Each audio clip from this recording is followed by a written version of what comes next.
Buenas noches. La manifestación convocada por Ibarretxe para este sábado en Bilbao sigue siendo argumento para la controversia política. La última se ha producido a cuenta de una carta enviada por el presidente del PNV a sus militantes. Arzalluz les pide que apoyen al Lehendakari acudiendo al acto, que enganchen a simpatizantes y amigos, pero no hace ni una sola mención a ETA y a las víctimas.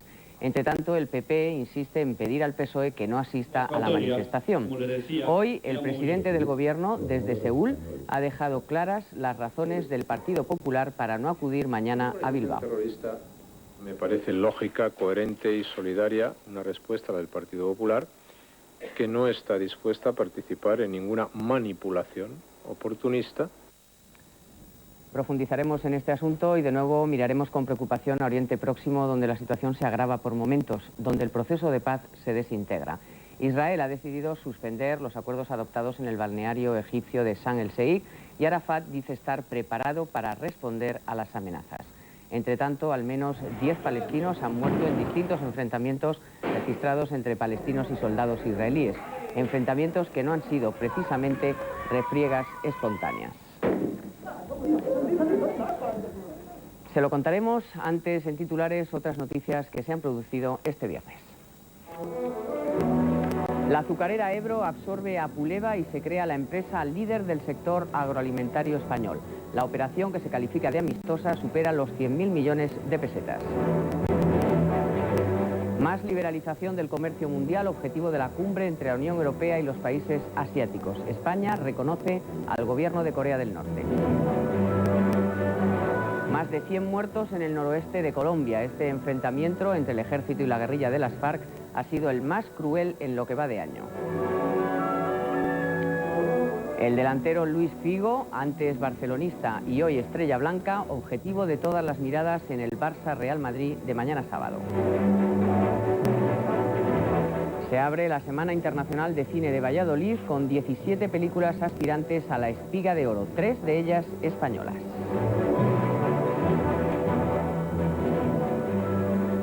Una carta del presidente del PNV, Xabier Arzalluz, dirigida a sus afiliados, ha contribuido a la polémica sobre la manifestación de mañana en Bilbao. El escrito reclama un masivo apoyo de la militancia PNVista a la controvertida y a la manifestación, y en ella se omite cualquier referencia a las víctimas y que la manifestación se realiza contra ETA. Arzalluz reclama a los militantes del PNV el máximo esfuerzo para la manifestación convocada por el Lehendakari y solicita el enganche de simpatizantes y amigos a la concentración. Para el PP, esta carta confirma que la manifestación es un apoyo a Ibarretxe y un pulso del PNV. Desde el gobierno se critica que la carta no mencione a ETA. Y una carta en la que tampoco se hace ninguna suerte de referencia a la dictadura que la organización terrorista ETA tiene implantada en el País Vasco. Una carta en suma que revela que de lo único que se trata es de dar un apoyo político al Lehendakari. Los socialistas también se han sentido molestos por la carta de Arzalluz, aunque mantienen su presencia en la manifestación de Bilbao por la paz y contra ETA. La delegación de la ejecutiva del PSOE estará encabezada por su secretario general. Aunque algunos socialistas han sido críticos, como el exministro Belloc, que, aunque respeta la decisión del PSE, ha expresado su rechazo a manifestarse junto a los que pactaban con ETA. Yo no quiero estar en un sitio en el que faltan personas como, por ejemplo, los que integran el Foro Derma, quizá uno de los sectores cívicos más valiosos del País Vasco, y otros grupos, y sin embargo están quienes hasta hace muy poco estaban pactando con ETA una estrategia global.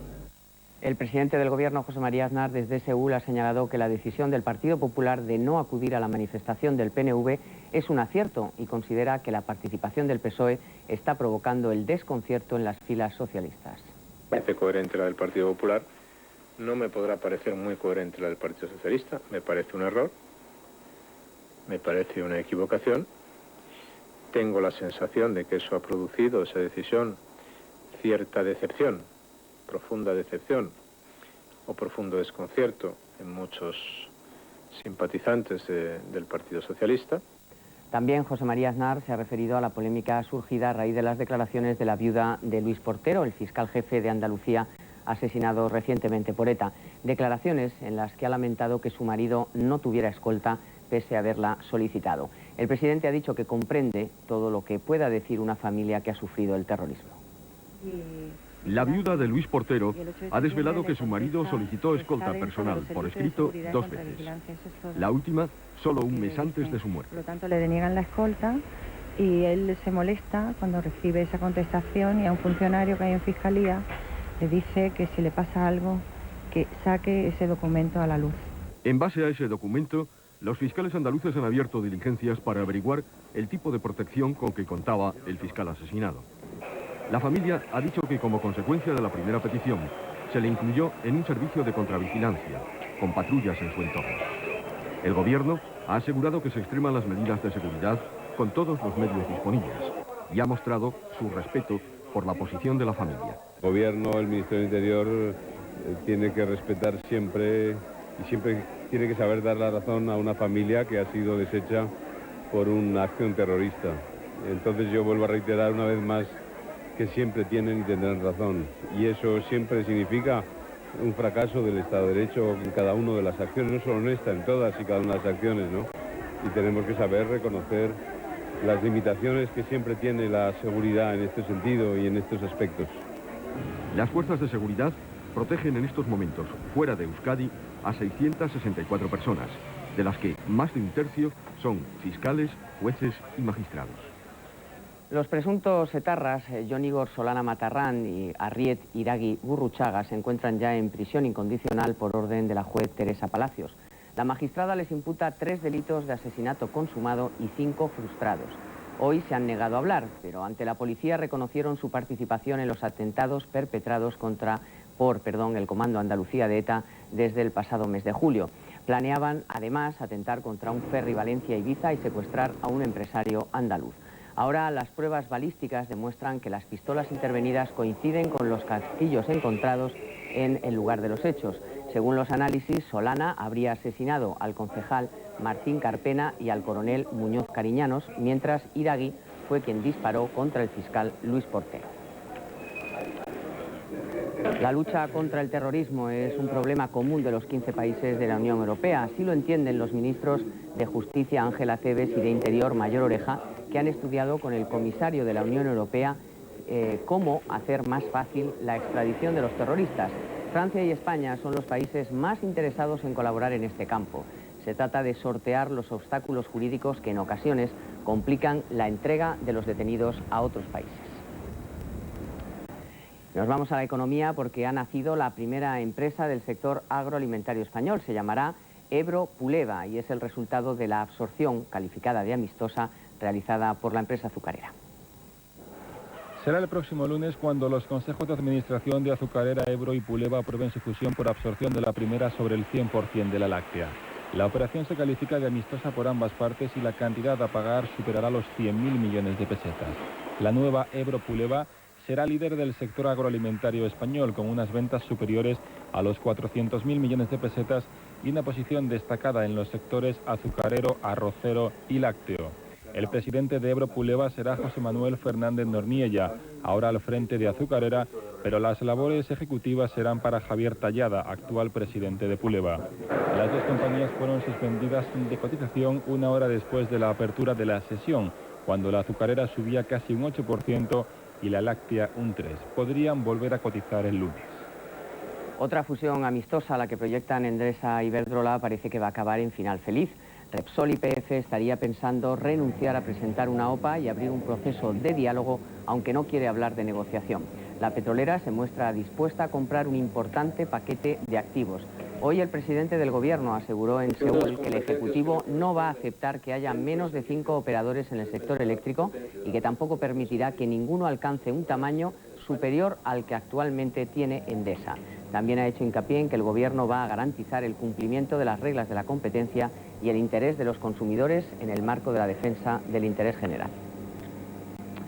1.100.000 contribuyentes verán en la nómina de noviembre que cobran más. Esto se debe a que Hacienda ha ajustado las retenciones.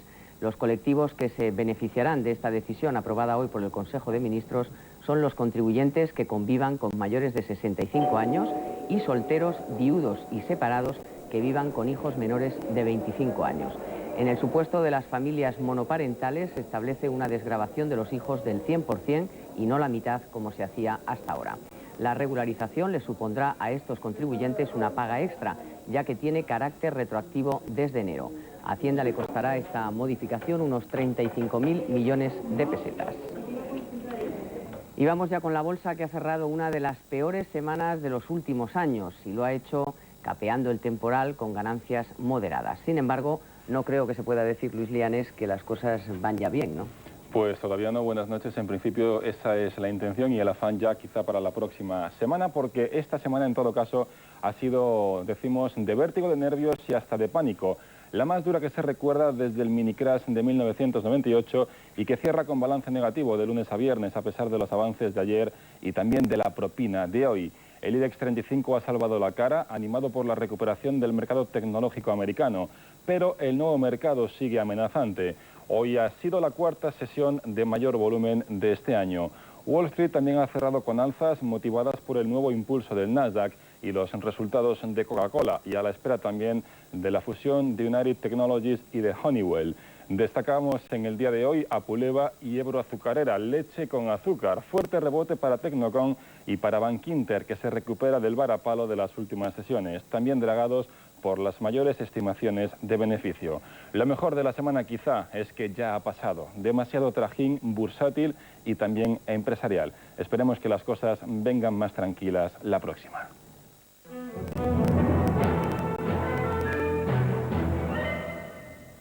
En Oriente Medio, la violencia se ha agravado de tal modo que ya se dan por perdidas las esperanzas de retomar el proceso de paz. Transcurrido el plazo acordado en la cumbre de Sharm el-Sheikh para el fin de los enfrentamientos, Barak ha anunciado la paralización de ese proceso. Arafat le ha respondido que está preparado para hacer frente a las amenazas israelíes. Podría ser esta la primera batalla de una guerra aún no declarada. No ha sido una refriega espontánea, sino un enfrentamiento deliberado entre soldados israelíes y las milicias de Al-Fatah. 5 palestinos han muerto en estos tiroteos, otros muchos han resultado heridos y las ambulancias no daban abasto para evacuarlos. En otros lugares de Cisjordania y en Gaza también se han agravado las protestas palestinas y la contundente respuesta del ejército israelí. Resultado, otras 5 muertes en la jornada más sangrienta de las 2 últimas semanas, que hacen temer la muerte también del proceso de paz. El gobierno israelí está haciendo un buen trabajo para matar el proceso de paz, dice el principal negociador palestino. Yehud Barak anuncia una pausa indefinida en el proceso de paz que algunos interpretan como una condición del derechista Sharon para entrar en un gobierno de unidad nacional. Todo esto sucede la víspera de la cumbre árabe del Cairo, que se dice aprobará una dura condena a Israel, aunque con escasas acciones concretas. A su llegada, Arafat aseguraba que los árabes están dispuestos a hacer frente a las amenazas israelíes. La Unión Europea y 10 países asiáticos celebran en Seúl la tercera cumbre Asia-Europa entre protestas, la mayoría pacíficas, contra la globalización. El presidente del gobierno, José María Aznar, ha anunciado allí que España va a establecer en breve relaciones diplomáticas con Corea del Norte. Les puedo anunciar que España está en condiciones de proceder inmediatamente al reconocimiento diplomático de Corea del Norte, de la República de Corea del Norte. No obstante, Aznar ha tenido que admitir que el reconocimiento diplomático de Corea del Norte ha suscitado divergencias entre los dirigentes europeos. El Reino Unido y Alemania ya anunciaron ayer que reconocerán de inmediato al gobierno de Pyongyang. Para Francia esta decisión resulta prematura. Entre tanto, los dirigentes europeos y asiáticos han mostrado la necesidad de lanzar cuanto antes un proceso negociador entre ambos continentes para liberalizar aún más el comercio mundial. Y en este sentido, todos los dirigentes de Europa y Asia se han puesto inmediatamente de acuerdo y han respaldado la entrada de Vietnam y China en la Organización Mundial del Comercio. No hay que olvidar que China es el país más poblado del mundo y el mayor mercado potencial. Los sindicatos surcoreanos y las organizaciones no gubernamentales han aprovechado la cumbre para protestar contra la globalización. La mayoría lo han hecho pacíficamente, pero también los menos se han enfrentado con los policías antidisturbios cuando querían llegar hasta la sede que acoge la cumbre. En Colombia, al menos un centenar de personas ha muerto en los enfrentamientos que la guerrilla de las FARC y el ejército han librado al noroeste del país. La de hoy ha sido una de las ofensivas más intensas lanzada por las Fuerzas Armadas Revolucionarias en lo que va de año.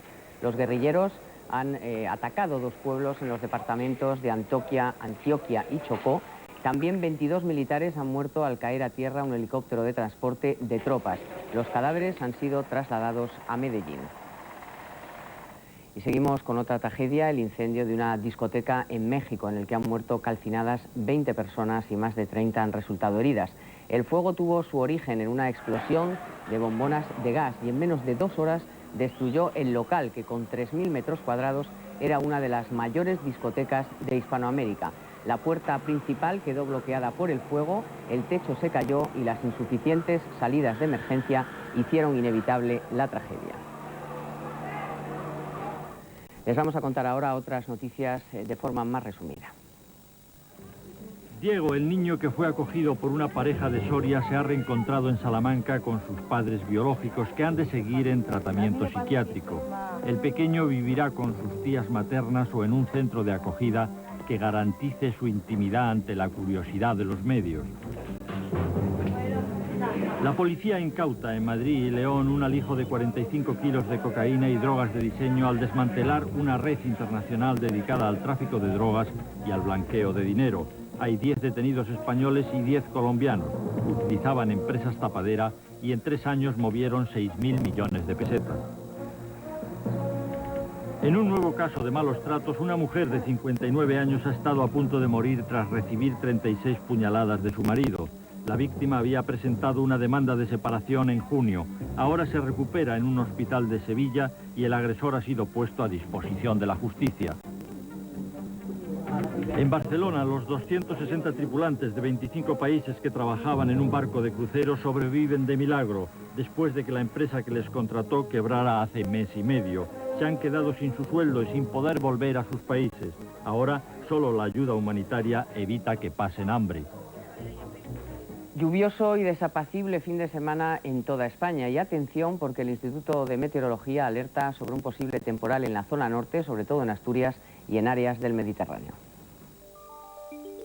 Mañana los chubascos más frecuentes e intensos se registrarán en distintos puntos de la región levantina, ocasionalmente acompañados de fenómenos tormentosos. Lluvias menos intensas, pero persistentes, caerán también en Cantabria y el País Vasco. Precipitaciones débiles y dispersas se esperan en el resto de la península y los 2 archipiélagos, con tormentas en las proximidades del estrecho. Soplarán vientos moderados con rachas fuertes en el litoral catalán y en Baleares. Las temperaturas descenderán en todo el país.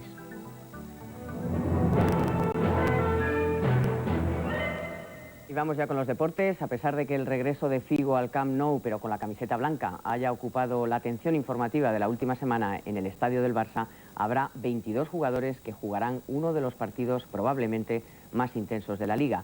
Un dato: en 17 años el Madrid no ha conseguido vencer al Barcelona en su campo en un partido de Liga. Esta tarde llegó el Real Madrid a Barcelona en medio de considerables medidas de seguridad. En el hotel, seguidores del Madrid, en minoría, gritaron apoyando a los jugadores blancos en general y a Figo en particular, y aficionados del Barcelona abuchearon al jugador portugués. En algún momento han cruzado insultos unos hinchas contra otros, pero no ha llegado la sangre al río. A la vista de la recepción dispensada al equipo blanco, Vicente del Bosque cree que no afectará demasiado a Figo. Considera normal la presión que habrá en el campo, pero cree que lo esencial es jugar buen fútbol. Por nuestra parte, y me imagino por los jugadores del Barcelona, lo que se pretende es de que sea un partido de fútbol que sea una buena propaganda para nuestro deporte y que sea un ejemplo de comportamiento tanto en la grada como en el campo, nada más. En el césped, el barcelonista Sergi será el encargado de marcar a Figo y probablemente espere que la presión de los aficionados le facilite la labor. Yo personalmente no estaría tranquilo. No sé cómo estará, ¿no? Creo que la situación es un poco complicada. Y en el exterior del estadio, la batalla será para conseguir un lugar en el que ver el partido, que es de pago por visión. Los grandes beneficiarios de esta situación serán los bares y restaurantes abonados a cualquiera de las 2 plataformas digitales y que paguen las 1.825 pesetas que cuesta ver el partido de máxima rivalidad de la Liga. Además de ese Barça-Real Madrid, mañana se juegan otros 2 partidos. Deportivo Mallorca en Riazor, con los de Irureta buscando recuperar el liderato y haciendo también un llamamiento a su afición para que acuda al campo a darles todo su apoyo. Y el otro adelantado de la jornada es Valencia-Zaragoza. En Mestalla los de Cooper no han perdido ningún punto y esperan también alzarse a la primera posición de la tabla, con el permiso claro de un Zaragoza que busca puntos y entrenador. Y el exjugador del Español, Raúl Tamudo, se ha convertido en el fichaje más caro de la historia del fútbol escocés. 3.000 millones de pesetas ha tenido que pagar su nuevo club, el Glasgow Rangers, por su traspaso. El delantero, que ha fichado por 4 temporadas, abandonaba hoy Barcelona y lo hacía triste y con un nudo en la garganta. Pues sí, son muchos recuerdos, y bueno, Habrá liga de baloncesto, al menos este fin de semana. Todas las partes implicadas han llegado a una solución, eso sí, provisional. Y eso que se han necesitado 3 días de larguísimas negociaciones. Pero en fin, la ACB ha aceptado que esta próxima jornada los llamados comunitarios B puedan jugar, si lo hacen, ocupando plaza de extranjero. El problema, pues, continúa. Solo se aparca por unas horas. Y la información deportiva ha tenido también estos otros puntos de interés. En Sydney, nuestros paralímpicos han logrado hoy 9 medallas, con lo que ya alcanzan el tercer lugar en el medallero. Han conseguido 5 en natación, 2 en atletismo, 2 en ciclismo. El piloto español Carlos Sainz ocupa la 4ª plaza del Rally de San Remo al término de la primera jornada. El español mantiene sus opciones de cara al Campeonato del Mundo. Medalla de oro y brillantes de la Federación Catalana de Balonmano a Iñaki Urdangarín después de su retirada del deporte profesional. En esta gala del deporte también se premió a Rafael Guijosa como mejor jugador del mundo y José Luis Núñez, expresidente del Barcelona. Y vamos ya como cada día con el repaso de las primeras ediciones, las portadas de los periódicos. Empezamos como siempre por El País. ETA intentó en agosto volar un ferry en el puerto de Valencia. También la muerte de otros 9 palestinos frena los acuerdos de paz en Oriente Próximo. Y finalmente un tambaleante Yeltsin fue incapaz de presentar su libro de memorias en Frankfurt.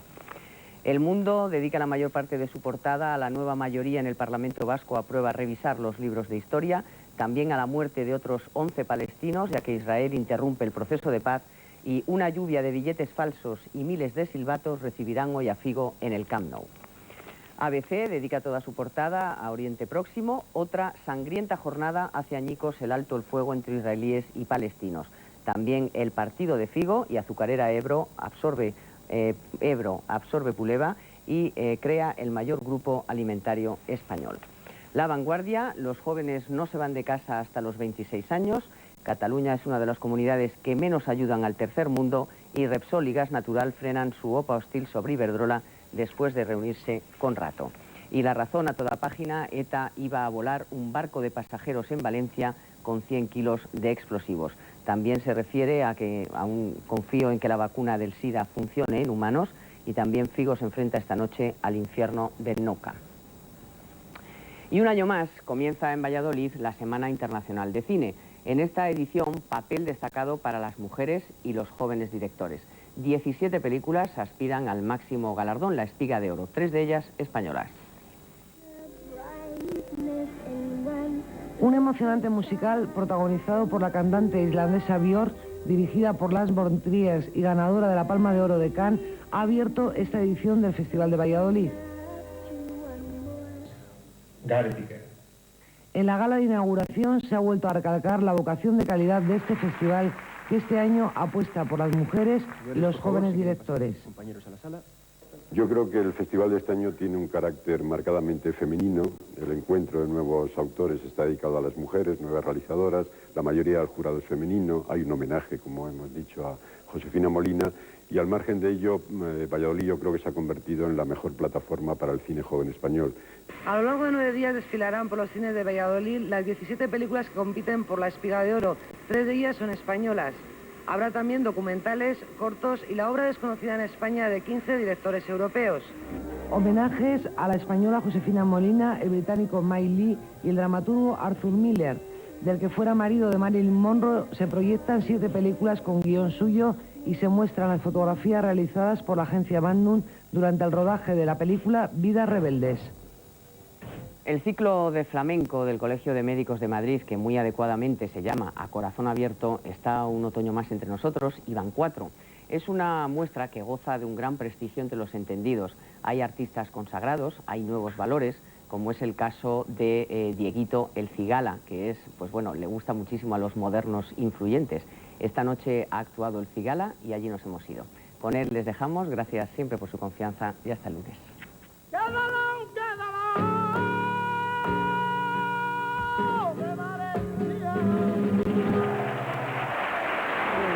En el flamenco en directo el aplauso es un ole profundo que salta después de una respiración contenida, y Dieguito el Cigala los ha arrancado en cada una de sus interpretaciones. En su carnet figura como Ramón Jiménez Salazar, pero su padre se empeñó en llamarle Dieguito. Lo del Cigala viene por su delgadez y tez oscura. Su leyenda, que tiene hasta leyenda, asegura que ese apodo se lo puso Camarón. Muchos le ven como el sucesor eternamente buscado. Tiene 31 años y lleva desde los 14 andando de un lado para el otro. Sabe japonés y le encanta el sashimi, de cuando en sus andanzas acompañó a un flamenco nipón. Dieguito el Cigala está convencido de haber llegado al final del mundo. Era un pueblo de Nueva Zelanda y allí le dijeron que los aviones nunca iban más allá, pero él sigue siendo un genuino gitano español y canta como los mejores. Entre Baret y Canasta, que cantaba esta noche su segundo disco, producido por el Gran Clan Wyoming, porque los modernos se mueren por él, y con razón. Busca la pureza del flamenco y su voz es moderna. Ahí puede estar el secreto. Y en la fuerza que le da su complicada vida, que hoy camina por las más pacíficas sendas. Vive en el campo con su mujer Paya y su hijo, y es un hombre feliz.